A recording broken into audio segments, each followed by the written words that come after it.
Welcome to my channel case education point. तो आज हो गया दोस्तों, हम लेके आए क्लास नंबर 12 यानी कि जो है रेलवे एनटीपीसी सीबीटी फर्स्ट 2020 का जो है एग्ज़ाम होने वाला है। उसके लिए जो है हम क्रैश कोर्स जो दोस्तों आपके लिए जो है जीके एंड जीएस का जो है क्रैश कोर्स करवाने जा रहे हैं। तो डेली की तरह दोस्तों हम आपके लिए क्लास आज भी लेके आए हैं। आज लेके आए दोस्तों सामान्य ज्ञान यानी दोस्तों जनरल नॉलेज लेके आ रहे हैं। तो चलते दोस्तों आपको जो है पहला क्वेश्चन लेके चलते दोस्तों आपके लिए।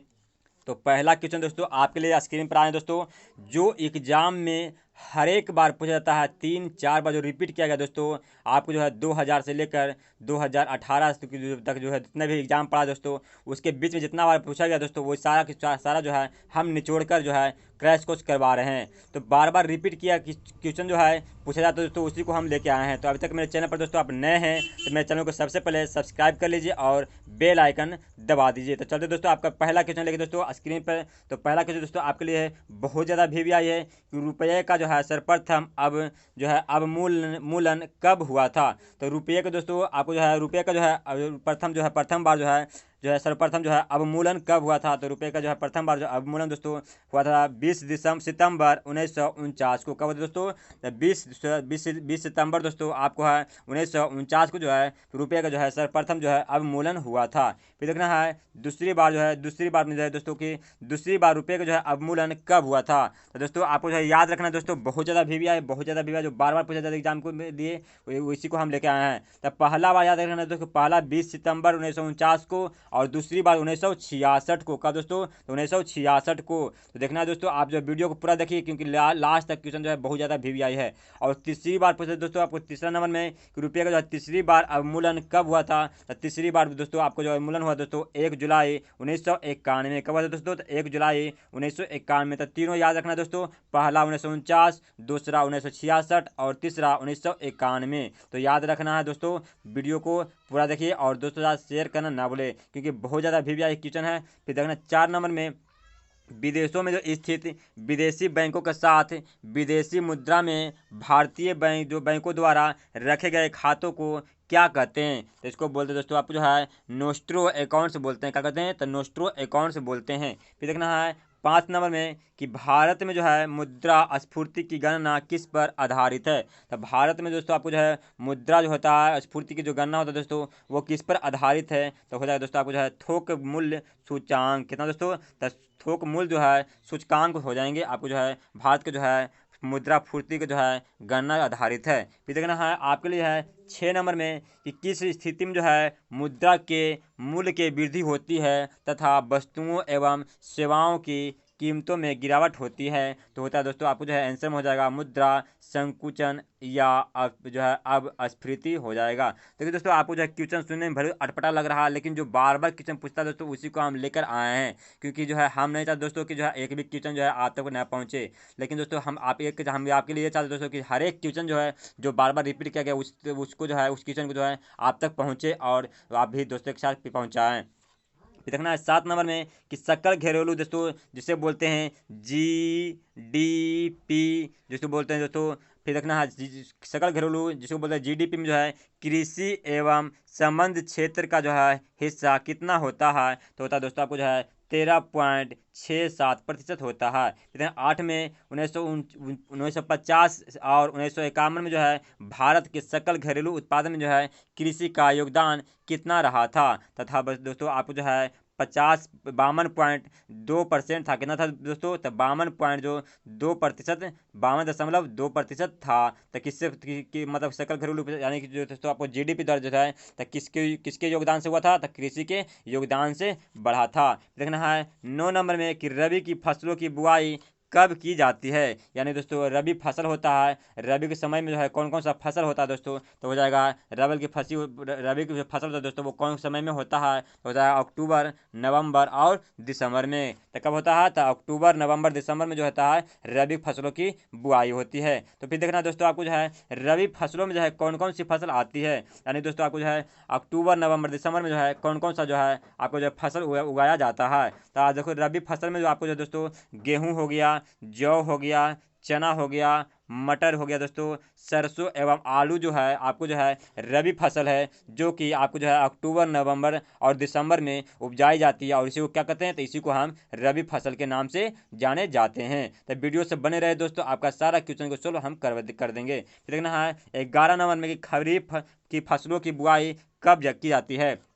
यहाँ पे देखिए हम जो है आपका जो है रबी फसल बता दिए दोस्तों, लेकिन कि दूसरा क्वेश्चन आ गया है खरीफ फसल। तो खरीफ फसल की बुआई दोस्तों जो है कब की जाती है, तो खरीफ फसल की बुआई दोस्तों आपको जो है जून जुलाई में की जाती है। कब दोस्तों, तो जून जुलाई में जो है खरीफ फसल की बुआई की जाती है। तो देखना है दोस्तों आपको जो है खरीफ फसलों की जो है खरीफ की फसलों में जो है कौन सी फसल आती है दोस्तों। जैसे कि हम देख लेते हैं दोस्तों कि जो है खरीफ फसल है उसमें जो है वो जो कौन कौन सा फसल आता है खरीफ फसल में, जो कि जून जुलाई में बोया जाता है। तो आंसर में हो जाएगा आपको ज्वार, बाजरा, मक्का, तिल, मूंगफली, अरहर। ये जो है आपको जो है जून जुलाई के दिन में जो है इसको बुआई होता है, जिसे बोलते हैं खरीफ फसल के नाम से जाना जाता है। फिर देखना है 13 नंबर में जायद की फसलों को कब पैदा किया जाता है। तो जायद होता है दोस्तों, जैसे कि हम रबी और खरीफ के बारे में जान गए, तो तीसरा में है दोस्तों जायद। तो जायद की फसलों को जो है कब हम पैदा करते हैं, ये जो है आपको जो है मार्च से जुलाई के बीच के मध्य में होता है। कब दोस्तों, तो मार्च से जुलाई के बीच में जो है इसका जो है जायद फसलों की पैदावार होता है। फिर देखना 14 नंबर में जो है जायद की फसलों में कौन सी जो है फसलें आती है। जायद की फसल होता है दोस्तों जो कि मार्च और से जो है जुलाई के बीच में होता है, तो उसमें जो है कौन कौन सा फसल होता है, तो हो जाएगा दोस्तों आपको जो है आंसर में तारबूज, खरबूज और ककड़ी तथा पशु चारा हो जाएगा। फिर देखना है 15 नंबर में कि व्यापारिक या नगदी फसल कौन सी होती है। तो व्यापारिक एवं होता है दोस्तों नगदी फसल जो हो जाएगा आपको जो है कपास, गन्ना, तिलहन, चाय, जूट, तंबाकू। ये जो फसल है दोस्तों जो कि आपको जो है व्यापारिक और नगद फसल है। फिर देखना है 16 नंबर में कि भारत में सर्वाधिक मात्रा में खाद्यान्न का जो है उत्पादन होता है। तो किसका होता है, तो होता है दोस्तों आपको जो है भारत में सबसे ज़्यादा जो है चावल का उत्पादन होता है। किसका होता है, तो चावल का उत्पादन जो है भारत में सबसे ज़्यादा होता है। फिर देखेंगे हम 17 नंबर में कि देश में जो है कृषि के अंतर्गत किस तरह के उर्वरक का जो है सर्वाधिक उपयोग होता है। तो देश में जो है देश में दोस्तों आपको जो है हमारे देश में जो है कृषि के अंतर्गत जो है किस तरह का जो है उर्वरक का जो है सर्वाधिक जो है उपयोग होता है, तो होता है नाइट्रोजनीकरण। क्या होता है, नाइट्रोजनीकरण का उपयोग सबसे ज़्यादा होता है हमारे फसलों में होता है। फिर देखना है 18 नंबर कि विश्व में मसालों की सबसे बड़ी उत्पादक, उपभोक्ता और निर्यात के होने का जो है गौरव किस देश का पर्याप्त है। यानी दोस्तों विश्व में कौन सा ऐसा देश है जहाँ की मसालों का जो है सबसे बड़ा उत्पादक है। यानी कि मसाला को जो है सबसे बड़ा उत्पादक है, उपभोक्ता है और निर्यात, यानी दोस्तों खुद खाता है और ये खुद भी बेचता है। तो कौन सा देश हो जाएगा, तो भारत देश हो जाएगा। ठीक दोस्तों, उसी तरह देखेंगे हम 19 नंबर में कि रबड़ के उत्पादन में जो है भारत का विश्व का कौन सा स्थान है। तो रबड़ जो उत्पादन होता है तो भारत जो है उस रबड़ के उत्पादन में जो है भारत जो है कैवें स्थान पर आता है, तो हो जाएगा दोस्तों चौथा नंबर। यानी कि कैवें नंबर, तो चौथा नंबर जो है रबड़ को उत्पादन करने में भारत जो है पहला नंबर पर है और चौथा नंबर पर है। अब जो है पहला नंबर पर है मलेशिया, जो है रबड़ को उत्पादन करने वाला पहला नंबर है मलेशिया, और भारत जो है चौथे नंबर पर है जो कि रबड़ उत्पादन करता है। फिर देखना है 20 नंबर में जो है रबड़ की प्रति हेक्टेयर उत्पादन में जो है भारत का विश्व में कौन सा स्थान है। यानी दोस्तों कि जो जैसे हम बोल सकते हैं कि रबड़ उत्पादन करने में जो है प्रति हेक्टेयर जो है भारत जो है कैमा स्थान पर आता है, तो प्रति हेक्टेयर जो है उत्पादन करने में पहला स्थान पर आता है। और जो कि दोस्तों आपको जो है और विश्व में जो है आपको जो है रबड़ को उत्पादन करने में जो है विश्व में जो भारत जो है चौथा स्थान पर आता है। प्रति हेक्टेयर का पूछा जाए तो भारत पहला नंबर पर आएगा। फिर 21 नंबर में कि हरित क्रांति से जो है किस फसल का उत्पादन से सबसे अधिक वृद्धि होती है। तो दोस्तों देखिए हरित क्रांति हुआ, तो हरित क्रांति से दोस्तों हमारे जो है देश में जो है हरित क्रांति में जो है फसल के जो है कौन सा ऐसा फसल है जो कि सर्वाधिक जो है वृद्धि होता है। तो गेहूं ऐसा जो है हरित फसल है जो कि सबसे ज़्यादा जो है वृद्धि दर जाता है, तो क्या हो जाएगा, तो गेहूं हो जाएगा। फिर देखना है 22 नंबर में कि अंगूर के प्रति हेक्टेयर उपज में जो है भारत विश्व में कौन सा स्थान पर आता है। अगर जो प्रति हेक्टेयर के नाम पर देखा जाए तो भारत जो है आपको जो है अंगूर की खेती में जो है पहले नंबर पर आते हैं। और देखना 23 नंबर पर मोटे अनाज के अंतर्गत कौन सी फसलें आती है। जैसे कि दोस्तों आपको जो है मोटे अनाज होता है, तो मोटे अनाज में जो है कौन कौन सा अनाज आता है, तो मोटे अनाज में दोस्तों आपको जो है आ जाएगा बाजरा, ज्वार, रागी और मक्का तथा जौ जो है, ये सब जो है फसल जो है जो कि मोटे अनाज के नाम से जाने जाते हैं। फिर देखना है 24 नंबर में कि कृषि के अंतर्गत ट्रैक्टर्स के उपयोग की जो है की दृष्टि से भारत का जो है विश्व का कौन सा स्थान पर आता है। अगर दोस्तों आपको जो है हमारे देश में जो है कृषि की जो है होता है दोस्तों, खेत जो होता है जुताई होता है, तो जो ट्रैक्टर से जुताई होता है तो भारत विश्व में जो है भारत जो है कैमा नंबर पर है, तो भारत जो है चौथे नंबर पर है। कैमा नंबर है, तो चौथे नंबर पर भारत जो है जो कि ट्रैक्टर्स के से उपयोग करके जो है भारत में कृषि उत्पन्न होता है। फिर देखना है 25 नंबर में कि काली चाय का जो है विश्व में सबसे बड़ा उत्पादक और उपभोक्ता देश कौन सा हो जाएगा। तो काली चाय होता है दोस्तों, चाय जो होता है काली चाय भी होता है, तो काली चाय में दोस्तों भारत जो है जो उपजाने में जो है विश्व में का कैमा स्थान पर आते हैं, तो हो जाएगा आपको जो है भारत जो है कैमा स्थान पर आते थे, तो भारत जो है आपको जो है चाय उत्पादन काली चाय उत्पादन करने में जो है सबसे बड़ा उत्पादन कौन है, तो भारत ही, यानी कि पहला नंबर पर भारत आते हैं। इतना 26 नंबर में कि भारत का जो है विश्व दूध उत्पादन में जो है कौन सा स्थान पर है, यानी दोस्तों जो है विश्व में जो है भारत जो है दूध उत्पादन करने में जो है कैमा स्थान पर आते हैं, तो भारत जो है दूध उत्पादन करने में जो है विश्व में जो है पहला स्थान पर आते हैं। ये देखना है 27 नंबर में कि कुल पशुओं की संख्या की दृष्टि से विश्व में भारत का कौन से स्थान पर आते हैं। अगर दोस्तों पशु के स्थान में देखा जाए तब सबसे ज़्यादा जो है पशु जो है विश्व में कौन सा देश में पाए जाते हैं, तब पशु जो है हमारे देश में जो है सबसे ज़्यादा जो है पाए जाते हैं, यानी कि कैमा स्थान पर पाए जाते हैं, तो यानी कि दूसरे स्थान पर जो है हमारे देश भारत जो है पशु के क्षेत्र में दूसरे स्थान पर विश्व में दूसरे स्थान पर आते हैं। फिर देखना 28 नंबर में कि कुल पशुओं की संख्या की दृष्टि से विश्व में कौन सा देश पहले स्थान पर है। तो कुल पशुओं की संख्या अगर देखा जाए तो जो है संख्या की दृष्टि से देखा जाए तो विश्व में जो है भारत जो है कौन से स्थान पर आते हैं, या सॉरी विश्व में जो है पहला स्थान पर कौन सा आते हैं, तो पहला स्थान पर दोस्तों आपका हो जाएगा ब्राज़ील, और दूसरे स्थान पर हो जाएगा दोस्तों आपका हमारे देश भारत हो जाएंगे, और पहला स्थान पर ब्राज़ील आ जाएंगे। फिर देखना है 29 नंबर में कि अंडों के उत्पादन में जो है भारत जो है विश्व का कौन सा स्थान है। अगर दोस्तों अंडा का उत्पादन देखा जाए तो अंडा का उत्पादन देखा जाए तो अंडा जो है भारत में जो है उत्पादन करने के लिए जो है विश्व में कैमा स्थान पर आते हैं, तो अंडा उत्पादन करने में जो है भारत जो है विश्व में तीसरा स्थान पर आते हैं। कैमा स्थान पर, तो भारत जो है तीसरे स्थान पर आते हैं। देखिए दोस्तों अगर जो है सबसे जो है आपसे बार बार एक ही रिक्वेस्ट करते दोस्तों कि अगर जो है मेरे चैनल को दोस्तों आप सब्सक्राइब नहीं किए दोस्तों, तो मेरे चैनल को सबसे पहले आप सब्सक्राइब कर लीजिए और बेल आइकन दबा दीजिए,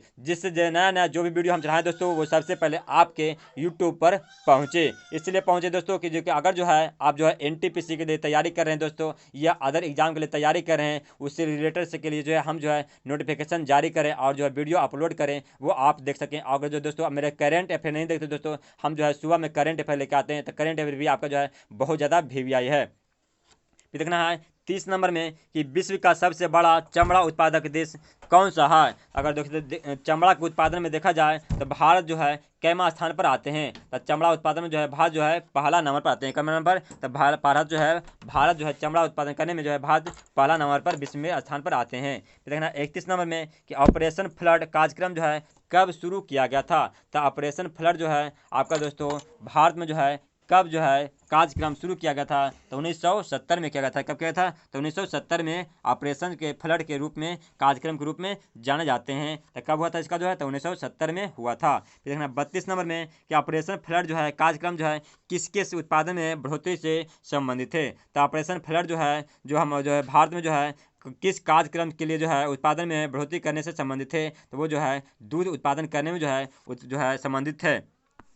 फिर देखेंगे 33 नंबर में कि जो है ऑपरेशन फ्लड कार्यक्रम के सुधार जो है सूत्रधार कौन था। देखेंगे दोस्तों आपको जो है हमारे जो है ऑपरेशन फ्लड जो है जिसका जो है कार्यक्रम का जो है सूत्रधार जिसको बोलते हैं, जो कोई नया नियम बनाने वाला जो है, इस नियम को बनाने वाला जो है भारत जो कौन थे, तो आपको हो जाएगा दोस्तों आंसर में डॉक्टर बर्गिज कुरियर। कौन थे, तो डॉक्टर बर्गिज कुरियर थे, जो कि जो है ऑपरेशन फ्लड के जो है सूत्रधार के नाम से जाने जाते हैं। फिर देखना है 34 नंबर में जो है विश्व में जो है समुद्री मत्स्य उत्पादन में जो है भारत कौन सा स्थान पर आते हैं? तो विश्व में जो है हमारे देश जो है समुद्री उत्पन्न जो है मत्स्य उत्पन्न यानी समुद्र में जो है मछली का जो है उत्पादन करने में जो है भारत जो है कौन सा स्थान पर आते हैं? तो जो हमारे भारत आ जाएंगे दोस्तों छठे नंबर पर है। कौन है? तो छठे नंबर पर जो है जो कि हमारे देश में जो है समुद्र में जो है मछली उत्पादन करने में जो है भारत जो है छठे नंबर पर आते हैं। फिर देखना 35 नंबर में कि विश्व में जो है अंतर्देशीय मत्स्य उत्पादन में जो है भारत कौन सा स्थान पर है? तो हो जाएगा दोस्तों आपको जो है भारत जो है दूसरे स्थान पर है। क्या पर? तो दूसरे स्थान पर है। फिर देखेंगे हम 36 नंबर में कि मोती देने वाली मछलियाँ कहाँ पर पकड़ी जाती है? तो जो मछली मोती देता है तो उस मछली जो है कहाँ पर पकड़ा जाता है? तो हो जाएगा दोस्तों आपको जो है आंसर में मन्नार की खाड़ी में। कहाँ? तो मन्नार की खाड़ी में पकड़ा जाता है, जो कि मोती देने वाला मछली है, जो कि मन्नार की खाड़ी में पकड़े जाते हैं। फिर देखना है 37 नंबर में आपके लिए कि सर्वाधिक समुद्री मछलियाँ किस राज्य में पकड़ी जाती है? तो कौन सा हमारे देश का ऐसा राज्य है जहाँ सर्वाधिक जो है मछलियों को जो है आपको जो है पकड़ने के लिए जो है जानी जाती है? तो हो जाएगा दोस्तों आपको आंसर में गुजरात। कहाँ हो जाएगा? तो गुजरात जो है जो राज्य है जो हमारे देश में जो है मछलियाँ को जो है पकड़ी जाने वाला सबसे पहला राज्य हो जाएगा। फिर देखना है 38 नंबर में कि ताजे पानी की जो है सर्वाधिक मछलियाँ किस राज्य में पकड़ी जाती है? जिस राज्य में दोस्तों हमारे देश में कौन सा ऐसा राज्य है जहाँ पर ताजे पानी में जो है मछलियाँ पकड़े जाता है? तो हो जाएगा आपके आंसर में दोस्तों पश्चिम बंगाल। कहाँ दोस्तों? तो पश्चिम बंगाल, जिसको बोलते हैं कोलकाता। फिर देखेंगे हम आगे जो है 39 नंबर में कि कुल मछलियों उत्पादन में जो है कौन सा जो है राज्य पहले स्थान पर आते हैं? तो जो है हमारे देश में जो है कौन सा ऐसा राज्य है जो मछली उत्पादन करने में जो है पहला नंबर पर आते हैं? तो हो जाएंगे दोस्तों पश्चिम बंगाल। कौन जगह? पश्चिम बंगाल, जो कि राज्य का राजधानी कोलकाता हुआ। जो हमारे देश की जो है राजधानी जो कोलकाता है, जो कि मछली उत्पादन करने में जो है पहला नंबर पर आते हैं। फिर देखना है 40 नंबर में कि श्वेत क्रांति जो है किससे संबंधित है? तो श्वेत क्रांति दोस्तों हो जाएगा आपको जो है दूध उत्पादन संबंधित है। किससे संबंधित है? तो दूध उत्पादन से संबंधित है, जो कि आपको है श्वेत क्रांति के नाम से जाने जाते हैं। फिर देखेंगे 41 नंबर लेके आपको जो है पीली क्रांति जो है किससे संबंधित है? यहाँ पर देखें तो दोस्तों आपको जो 40 नंबर में जो श्वेत क्रांति जो है दूध उत्पादन संबंधित है। कोई क्या चीज़ से है? तो दूध उत्पादन से संबंधित है, जो कि आपको जो है श्वेत क्रांति के नाम से जाने जाते हैं। क्योंकि जो है दूध उजला होता है, इसलिए जो है श्वेत क्रांति के नाम से जाने जाते हैं। तो किससे जाने जाते हैं? किससे संबंधित है? तो आपको जो है दूध से संबंधित है। तो उसी तरह जो है पीली क्रांति किससे संबंधित है? तो पीली क्रांति हो जाएगा दोस्तों तिलहन से संबंधित है। किसे? तो तिलहन से संबंधित है, जो कि तेल जिससे निकलता है उसी से तिलहन से संबंधित है, पीली क्रांति के नाम से जाने जाते हैं। फिर देखना है 42 नंबर में कि भारत में सबसे पहले किस बैंक की स्थापना की गई थी? तो ये बहुत ज़्यादा अच्छा क्वेश्चन है दोस्तों, बहुत ज़्यादा भी आई है कि भारत में जो है सबसे जो है पहले किस बैंक की जो है स्थापना की गई थी? तो भारत में सबसे पहले दोस्तों आपको जो है उस बैंक का नाम है बैंक ऑफ हिंदुस्तान। क्या नाम है? तो उस बैंक का नाम है बैंक ऑफ हिंदुस्तान, जो कि भारत में सबसे पहले जो है बैंक की जो है स्थापना किया गया था। तो उस बैंक का नाम है बैंक ऑफ हिंदुस्तान। फिर देखना है 43 नंबर में कि बैंक ऑफ हिंदुस्तान की जो है स्थापना कब की गया था?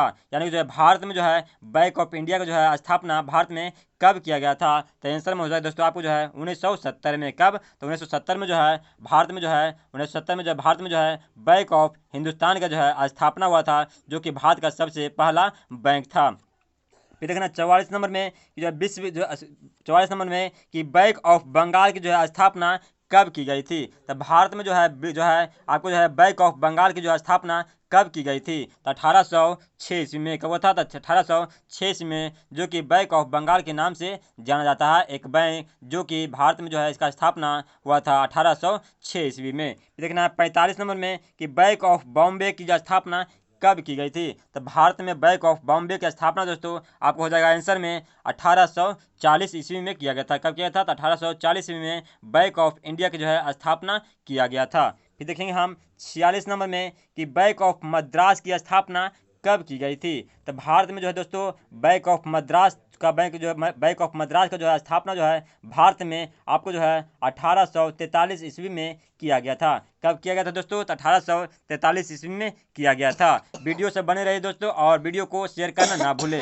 तो वीडियो से शेयर करना ना भूलें और वीडियो के साथ मेरे वीडियो के साथ बने रहिए। और आपका जितना भी क्वेश्चन करवाना है दोस्तों बहुत ज़्यादा वीवीआई है। तो मेरे वीडियो को सबसे पहले आप नए हैं दोस्तों तो मेरे चैनल को सबसे पहले आप सब्सक्राइब कर लीजिए और बेल आइकन दबाना ना भूलें। फिर देखना है 47 नंबर में कि bank of Madras, bank of Bombay और बैंक ऑफ बंगाल को जो है आपस में विलय करके किस बैंक की स्थापना किया गया था? तो बहुत ज़्यादा वीवीआई है कि जो है तीनों बैंक को दोस्तों एक साथ किया गया था। यानी दोस्तों आपको जो है बैंक ऑफ मद्रास हो गया, बैंक ऑफ बॉम्बे हो गया और बैंक ऑफ बंगाल को जो है आपस में विलय, यानी कि दोस्तों आपस में तीनों में एकजुटता हो गया, यानी कि तीनों को जो है इसके साथ मिला दिया गया। मिलाने के बाद जो है कौन सा बैंक जो है स्थापना हुआ था? तो उस बैंक का नाम है इंपीरियल बैंक। कौन है? तो imperial bank, bank of India. उस बैंक का क्या नाम दोस्तों? तो imperial bank of India. Question ऐसे ही पूछेगा दोस्तों आपको कि जो इंपीरियल बैंक ऑफ इंडिया में जो है टोटल कितने जो है बैंक विलीन हुआ है? तो टोटल जो है 3 बैंक हुआ था। आपको जो पहला बैंक हो गया दोस्तों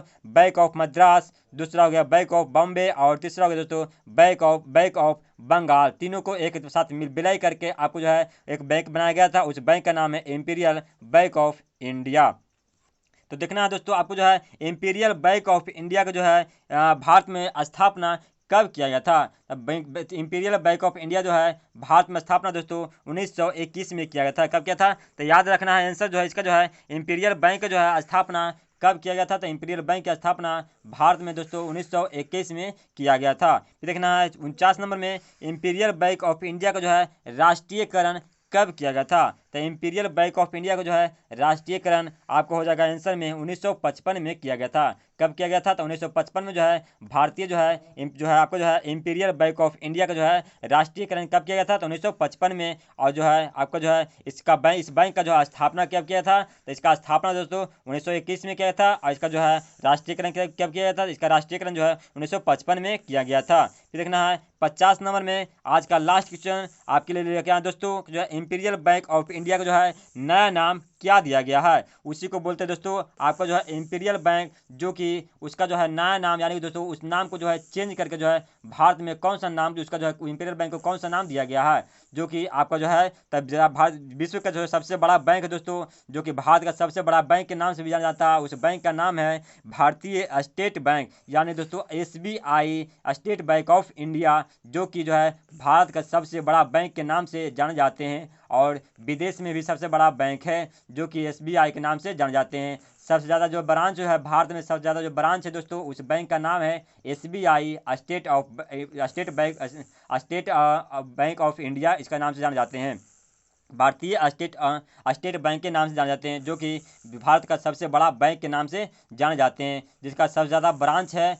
किसका है? तो सबसे बड़ा ब्रांच जो दोस्तों सबसे ज़्यादा ब्रांच है भारतीय स्टेट बैंक का ही सबसे बड़ा ब्रांच है। ऐसे जो है क्वेश्चन ऐसे ही पूछेगा कि आपको जो है भारतीय जो है स्टेट बैंक का जो है पुराना नाम क्या नाम है? तो भारतीय स्टेट बैंक का जो है पुराना नाम हो जाएगा आपको जो है इंपीरियल बैंक ऑफ इंडिया हो जाएगा दोस्तों। तो आज का लास्ट क्वेश्चन दोस्तों, क्योंकि जो है बहुत अच्छा क्वेश्चन लेके आए हैं आपको, जो है बहुत ज़्यादा वीवीआई क्वेश्चन लेके आए हैं जो एग्जाम में लेके पूछता है, उसी को लेके आए हैं दोस्तों। तो वीडियो को शेयर करना ना भूलें दोस्तों, और वीडियो को शेयर कीजिए और दोस्तों का शेयर कीजिए और व्हाट्सएप पर शेयर कीजिए, इंस्टाग्राम पर शेयर कीजिए या फिर आप जो है फेसबुक पर शेयर कीजिए। क्योंकि जो एक भी स्टूडेंट जो है आपको जो RRB NTPC 2020 के लिए CBT फर्स्ट के लिए जो है एक भी स्टूडेंट वंचित न रह पाएँ। अगर जो इस वीडियो का जो आपको दोस्तों कि आपको PDF चाहिए तो इसका जो है PDF आपको जो है नीचे डिस्क्रिप्शन में लिंक में दे देंगे, वहाँ लिंक दे देंगे, वहाँ से आप जाके जो है PDF डाउनलोड कर सकते हैं और PDF भी दोस्तों के साथ शेयर करना ना भूलें। तो चलते दोस्तों अगले वीडियो में मिलेंगे दोस्तों, तब तक चलते दोस्तों, जय हिंद जय भारत।